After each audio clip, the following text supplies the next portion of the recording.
Welcome to Women in Leadership Talk, where you'll hear from successful women who are empowering other women with their stories of adversity, resiliency, and success. And here is your host, Vicky Bradley, founder and CEO of Women in Leadership Empowered. Hello, everyone. Welcome to Women in Leadership Talk. We have a very wonderful guest joining us today. Wendy Wallbridge is joining us from the San Francisco Bay Area. So, Wendy, thanks so much for joining in today. My pleasure. I'm happy to be here and so great to meet you, Vicky. Oh, lovely to meet you as well. And I'm excited to jump into your story. You and I have some similar parallels, it sounds like, from just the bit that I have learned about you. And I'm excited to share with our audience so they get to know more of who you are. But before I jump into that, let me just take a moment. I want to thank our audience for joining in today. This is going to be an inspiring conversation, and we're pretending like Wendy's sitting right here on my living room sofa. So we want to share many great things with you. And like I said, thank you for joining in. We know you have a choice.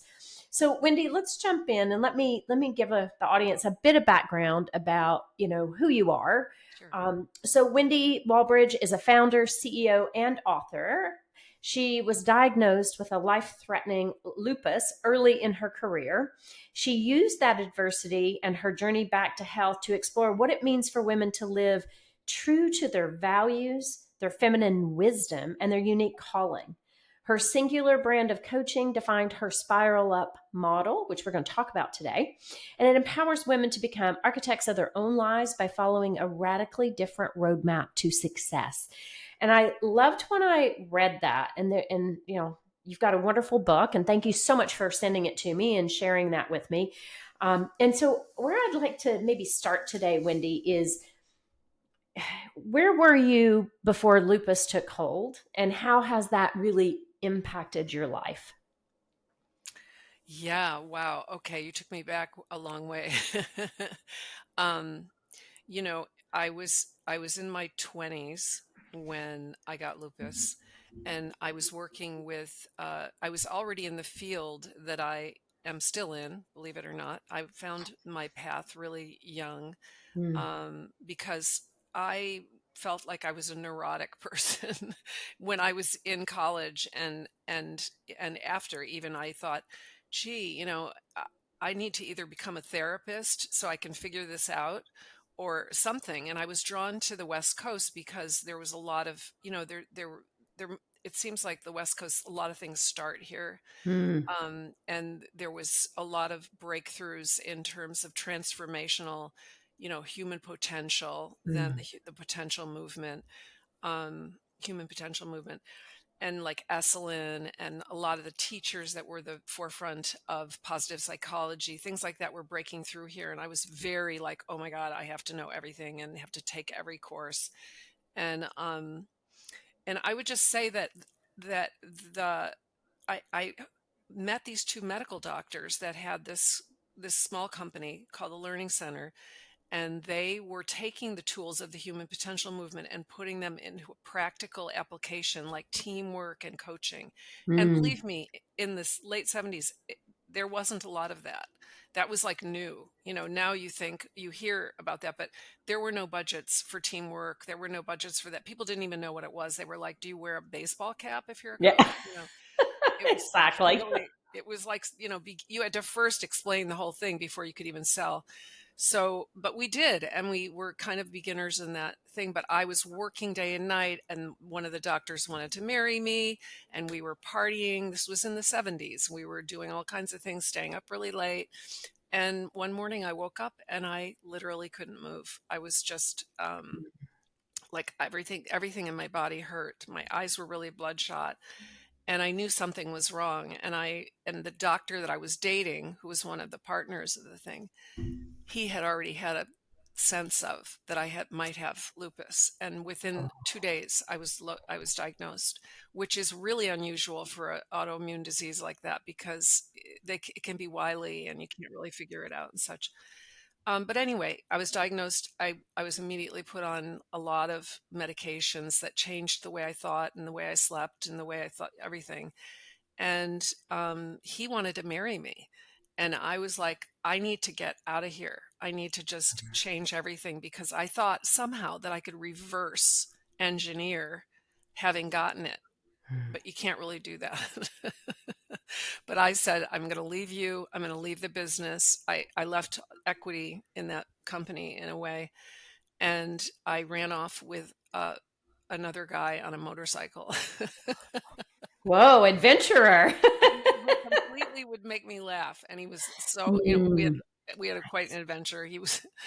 It was a crazy time, but I think I was seeking freedom. I yeah. thought maybe I could somehow put it in reverse, but I had, if you break the chain, the weakest link of yourself, when you're overly stressing your body, everybody has a weak link. And for me, that was it. It was somewhere in my genetics. And so that's how I got it.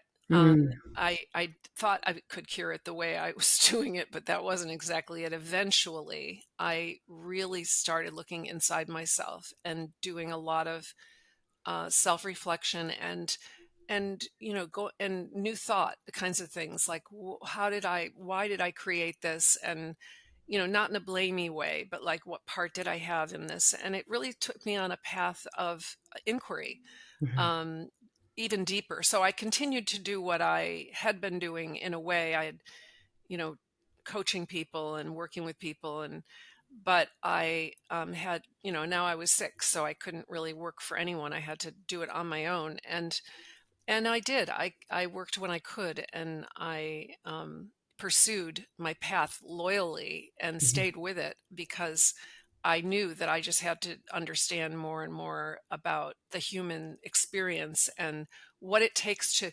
The thing I want to say about this is that the truth is that even though I had a lot of physical ailments, I was in and out of the hospital. I had transfusions.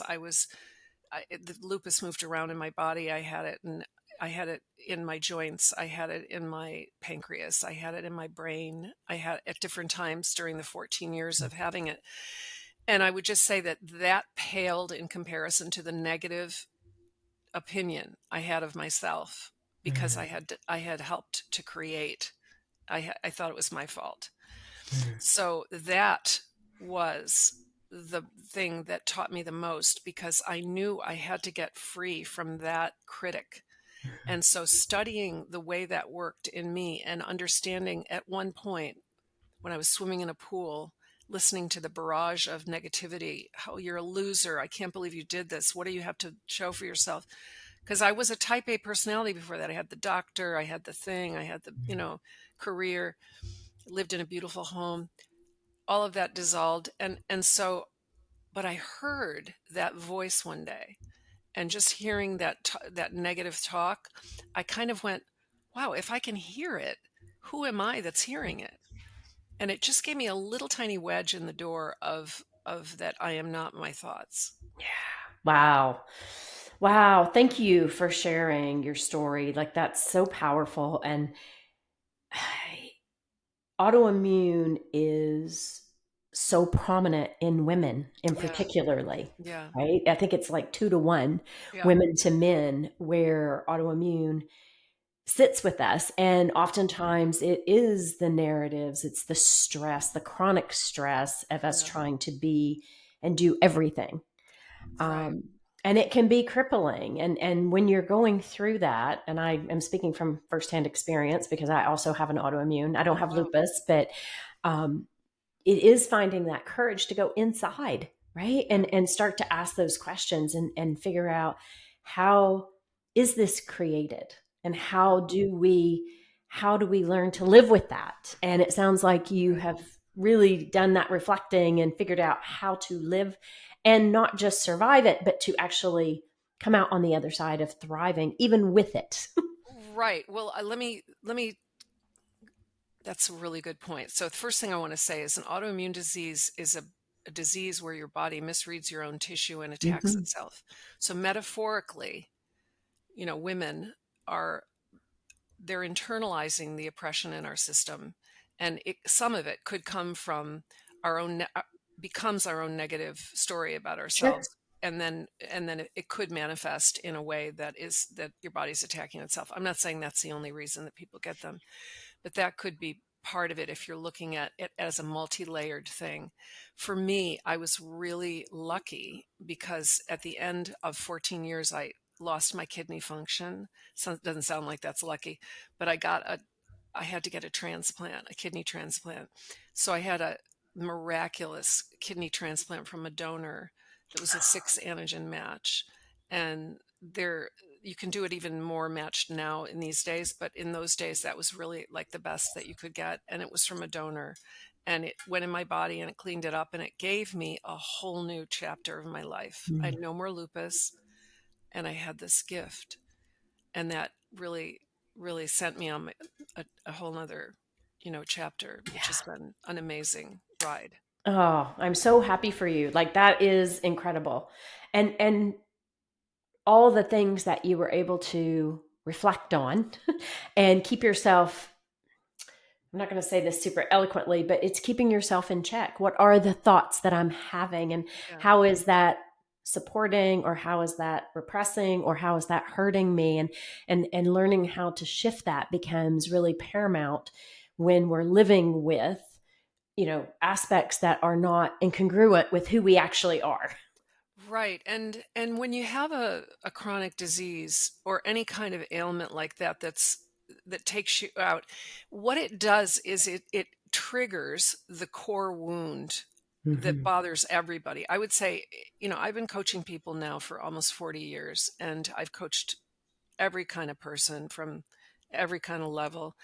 And what's all the same is that the real upset that people have, the thing that really affects them, is the feeling of being out, not in, the feeling of being excluded or not included, and somehow being different and not. Not And that, connected. yeah. And so the thing that I like about what you just said about how we have to be self-reflective and sort of struggle with, see, if we don't struggle with that self-doubt, we don't ever make it through the self-doubt to the place why we had that feeling of being out. The reason I think that divine direction puts that in us, not to be, not just to be a joke, is that we all feel this terrible thing. It's so that, excuse me, so that we work through the self-doubt to get to the place where we, the marrow of our bones, know that we're good and okay. And that is the journey that everybody needs to take. Like when a person doesn't call you back, when you don't get the job that you want, when a boyfriend or partner breaks up with you, all those things trigger the same thing. And the journey is not to get things from the outside to make it feel full and whole, but to rather go inside and say, wait a minute, I'm really good, and when you come to that enough times, then you can stand in that. Confidence comes from the Latin fidere, which is to trust. Yeah. And it is to trust yourself. Then you can trust yourself. Well, that's the most important person, right? You have to do it, or you're not going to really be able to be confident in the world. That's right. That's right. Wow, I love that. And audience, our plan was not to talk about autoimmune today, but I'm so glad we have, because I think this is a conversation that is very healthy for people to recognize, and even starting to recognize some of the calling signs, right? So maybe, Wendy, if you don't mind, share a little bit of that. Like, what did you notice in the beginning before you actually knew you had lupus? I don't know that I'm a good person to ask that, because it wasn't really, there wasn't a lot. It was just, it literally came on in one night. And I had maybe bloodshot eyes for a few days before that. But I'd say, what are the telltale signs of that you are overdoing it? Yeah. And that, I will say this, if you feel resentment about anything, that's the red flag that you've gone too far. Yeah. So resentment is the red flag. If you feel like, I'm resenting my job, or I resent my kids, or I resent my husband or my partner, then you've gone too far. You've already gone over your boundaries, and it's time to put some down. healthy Nice, boundaries. nice. That's a great point. So let's switch gears just a little bit because I do want to talk about your book, Spiral Up. Sure. Um, so what was that impetus that really prompted you to, I mean, this is a labor of love, right? And a lot of hard work and intention that's put into it. So talk about what really inspired you to take this route. Well, it's a weird thing, Vicky. I don't know if other people feel this, but there are times that book would not let me go. I kept Mm. thinking, "Oh, I don't need to write a book. Look how many people have written books. Why is my book different?" I literally fooled around with the parts of the book for 10 years before I got finally serious about it, and it wouldn't let me go, so I had to do it. It was like one of those things, you either have a mission that you can't, that it's like it bought me. It was like, we're doing this, it's eventually.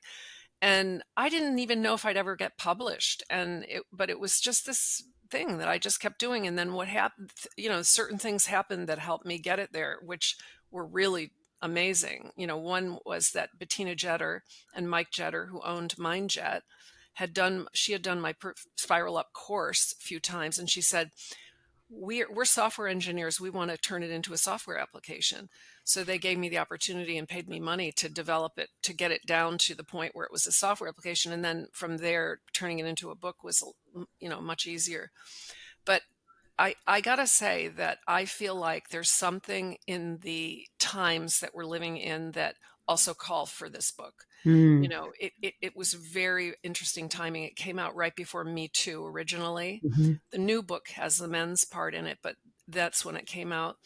And the timing was really great because it it's based on a spiral. And the spiral represents, it's like that universal symbol that we all know, it stands for transformation. But it's also this whole, like, it represents this, like, fluid, letting go of what we need to let go of, Mhm. and stepping into what we need to step into, and letting and taking things that are hard and transmuting them and becoming a different person as a result of it. So it's like we always will be, um, receiving whatever comes to us as if it's ours to learn from, saying yes to what wants to be transmuted through us, letting go of what is no longer relevant. So that spiral journey is something that's really relevant right now because, think about the collective reconsideration that everybody has gone through since the pandemic. Mhm. The pandemic, didn't everybody step back and kind of go, oops, wait a minute, where am I? Am I doing what I want to do? And really, re-examining your path. Yeah. So the spiral is really, the whole thing of the spiral is about transformation. Women love to keep reinventing themselves. We're not one dimensional. We are multidimensional, and we have much to express. And I think part of what gets us sick and why we have so many autoimmune diseases is that we are trying to fit into the box of the masculine design, which is singular and one thing. Like, we're trying to Yeah. be Which is not how genetically we're wired.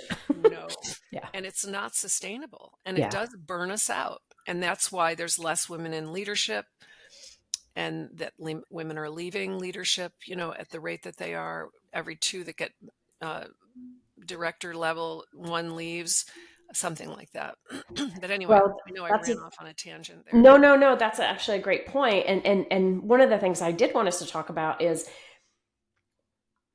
why so many women are making different choices, because there has been this fight or this push to break the glass ceiling, for more women to be in leadership roles, and it has grown substantially. I mean, not at the most senior levels, but women occupy 40% of managerial levels in North Right. America. Right. But there is this withdrawal. I'm seeing it as well, where women are stepping back and saying, "What can I create? What Right. can I innovate?"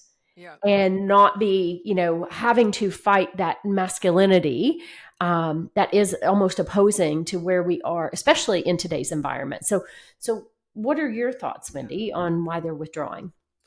Well, I think you just said it.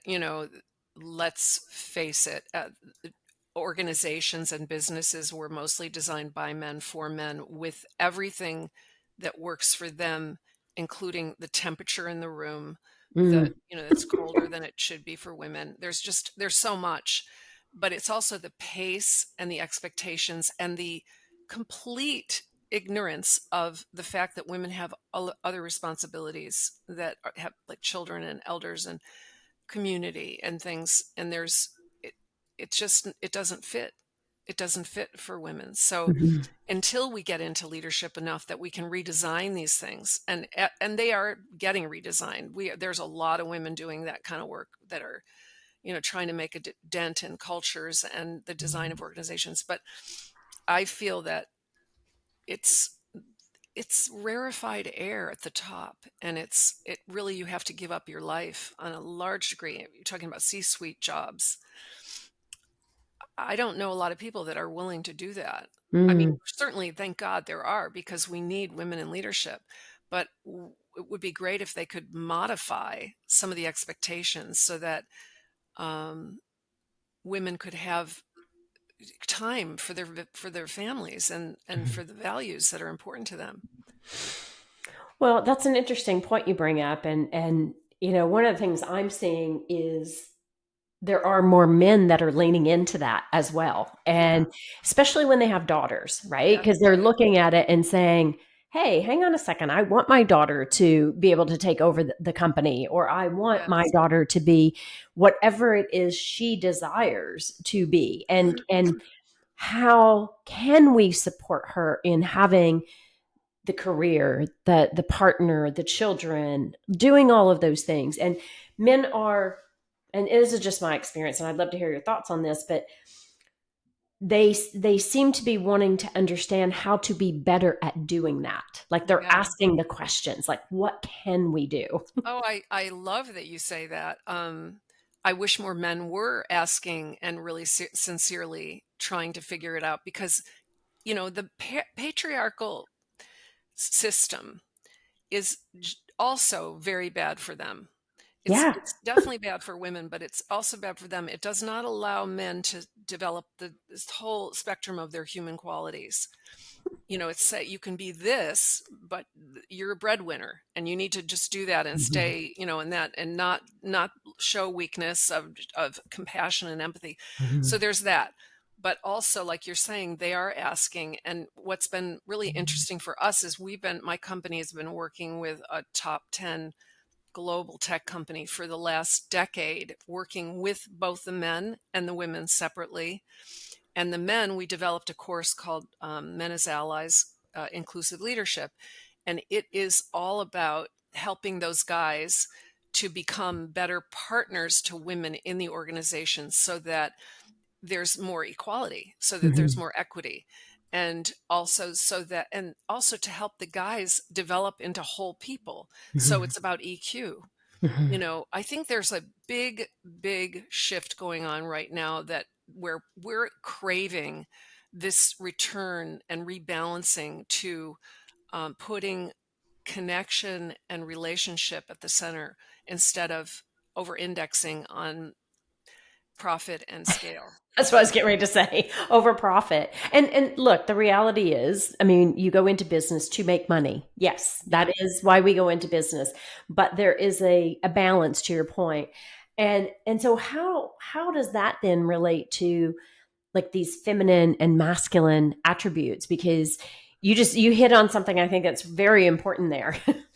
Yes. Oh my God. Thank you for bringing that up. That's my favorite subject. And it's what I've been fascinated about. And I would say literally brought me into this field way back in the 80s. And that is that in every human being, we have both feminine and masculine Mm. parts. And we're on a spectrum, of how much we express those Mhm. qualities. But because our culture celebrates the masculine and puts down the feminine and associates it with weak, we're not able to develop the full spectrum of ourselves, and it's not, celebrated. So what I would say is that we're looking for people to develop, to show and exhibit both empathy and collaboration and credibility. I mean, Connectivity. connectivity and taking turns in meetings, rather than just this loudest voice wins and the guy who pushes through. And nobody's even attracted to that anymore, although believe me, we can all see it in our leadership right now. So it's there, it's there. But maybe this this sense that there's a lot of that masculine showing up right now, maybe the spiral is that we have to go down before we go up.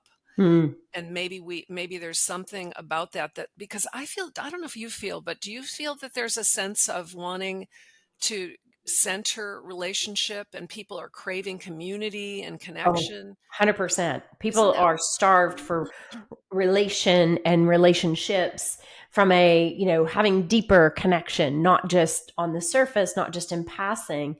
That's definitely, I've seen that since the pandemic. Like that's definitely been highlighted in so much of what we're about and what we're doing. I think so too. And Yeah. it does surprise me because obviously, in our politics, we have a lot of the masculine right now. But what I feel when I talk to people is that we are craving this feminine principle, which is Yeah. connection. The Yeah. feminine principle is what needs to come back in so we can rebalance these things both in our society and in ourselves. Mm-hmm. And so the book that I wrote is all about how do you bring in the feminine and the masculine in a more balanced way to yourself, and through the 5 co-creative powers that we all have. Well, so I just want to clarify something for our audience as we're talking about this, because feminine and masculine doesn't mean gender. Correct. It does not mean gender. It means the attributes, right? That's And right. Thank you when for we saying talk that. about this, and I'll share my own personal experiences, Yeah. it's easy for women to also, and this is a contributing factor to autoimmune, when we are heavily in that masculine side of ourselves, it Yes. creates a disalignment, right? And so when you're in these top tier executive roles, sometimes we feel that we have to exhibit masculine in Yes. order to be successful and to Yes. compete in that top tier level. Yes. And that feminine then gets squashed a little bit. And so then it's like, how do we, to your point, Wendy, it's how do we find harmony between both, regardless of gender,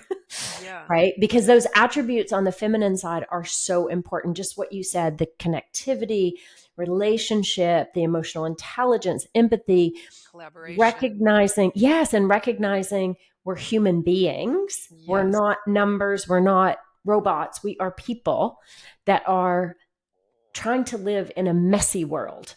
Yeah. And I think the secret is being authentic Yeah. to yourself. And so that means, I think that is happening too more and more. Like people are shedding the personas that have kept them from being able to bring their whole selves to work. Yeah. And that we're just not accepting situations that make us squeeze and cover parts of ourselves that we feel are unacceptable. We have to be brave to do Yes. this.